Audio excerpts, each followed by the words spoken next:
job security to all, employment security to all, and security of glorified livelihood to all.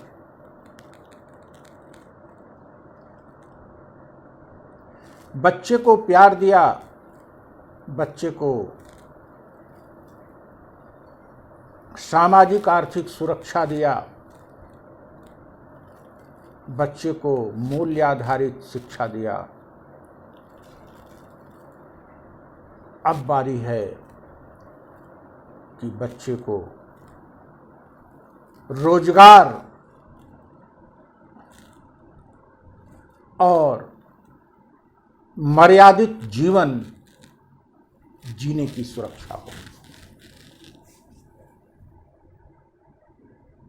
यदि सभी को इस बात की सुरक्षा हो कि उसको रोजगार मिलेगा और मर्यादित जीवन यापन करने का साधन मुहैया होगा उसके अधिकार के रूप में, तो अब बच्चे को मिला प्यार, बच्चे को मिली सामाजिक आर्थिक सुरक्षा और मूल्य आधारित शिक्षा रंग लाएगी। वह अपनी योग्यता अनुसार जॉब पाने का प्रयास करेगा,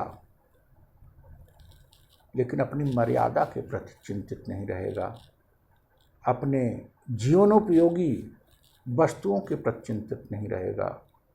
और जब जीवनोपयोगी वस्तुओं के प्रति चिंतित नहीं रहेगा, अपने सम्मान के प्रति चिंतित नहीं रहेगा, सुरक्षित रहेगा, तो वह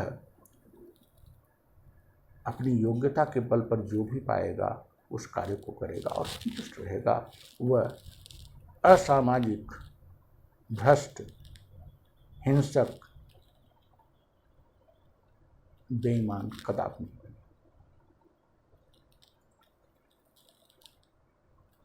The Constitution not only state but the Constitution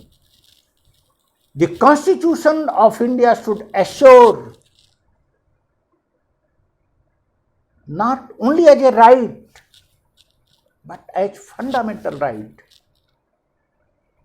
should assure that all the persons living in India, citizen of India, must have security of job and security of glorified livelihood.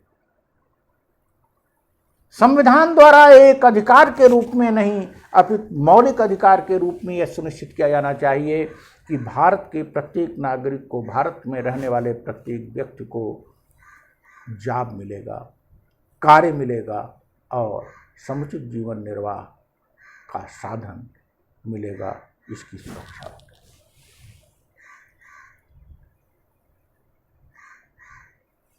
इसके लिए शिक्षा नीति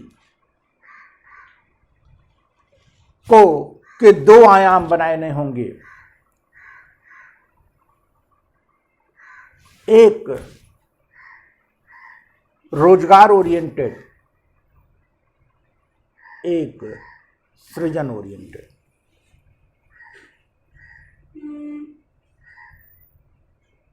जो लोग अधिक परिश्रमी होंगे, अधिक मेधावी होंगे, अधिक महत्वाकांक्षी होंगे, वे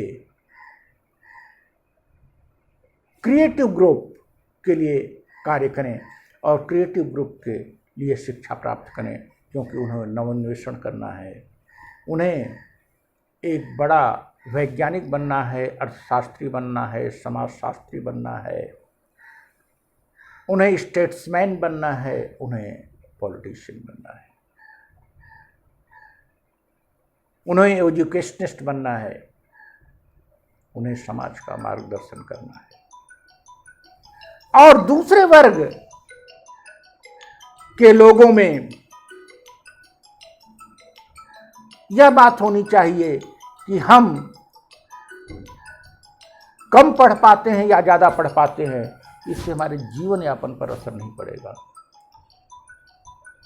क्योंकि अच्छा भोजन, समुचित भोजन, पौष्टिक भोजन, अच्छा निवास,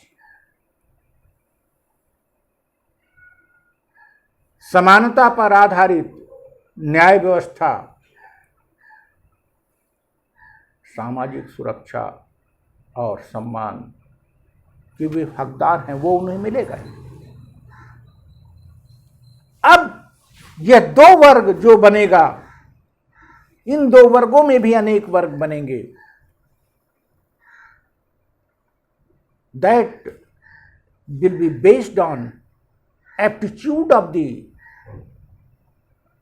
person as well as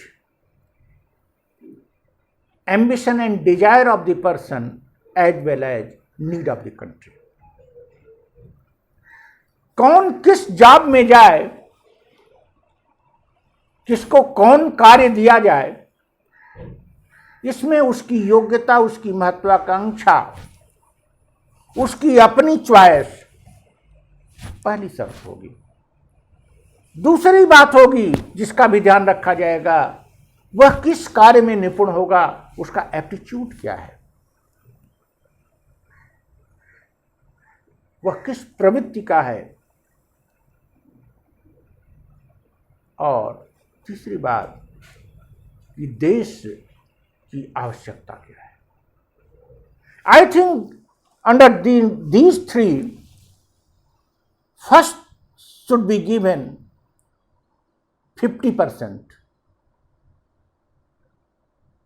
contribution, उसकी चॉइस, उसकी के परिश्रम, उसकी महत्वाकांक्षा का ध्यान ज़्यादा दिया जाना चाहिए। 50% निर्णय इस पर होना चाहिए और 25% इस पर होना चाहिए कि उसकी अभिरुचि क्या है, वो किस कार्य में निपुण होगा, और 25% इस पर होना चाहिए कि देश की और समाज की आवश्यकता क्या है, किस कार्य को करने की आवश्यकता है।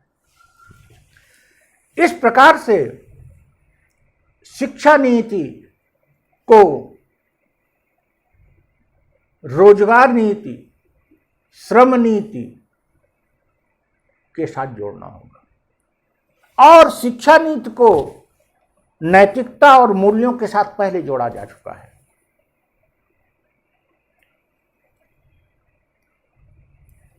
इस व्यवस्था में जो नौजवान रोजगार प्राप्त करने के बाद अपना जीवन यापन शुरू करेगा, तो उसके पथ भ्रष्ट होने की संभावना न के बराबर है, उसके नकारात्मक होने की संभावना न के बराबर है।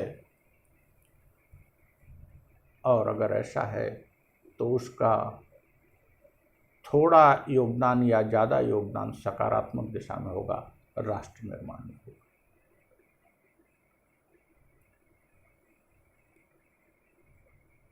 For the development of country, for the formation of new civilized society, for the formation of new India, and for making India prosperous,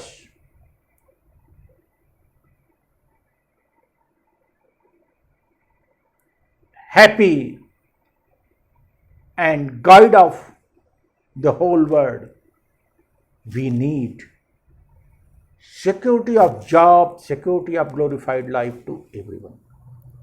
हमें यह देश को विश्व गुरु बनाना है, देश को पूरे विश्व का मार्गदर्शक बनाना है, देश को प्रसन्न खुशहाल देखना है, देश को एक नवीन सभ्यता से ओतप्रोत करना है। तो हमें बच्चों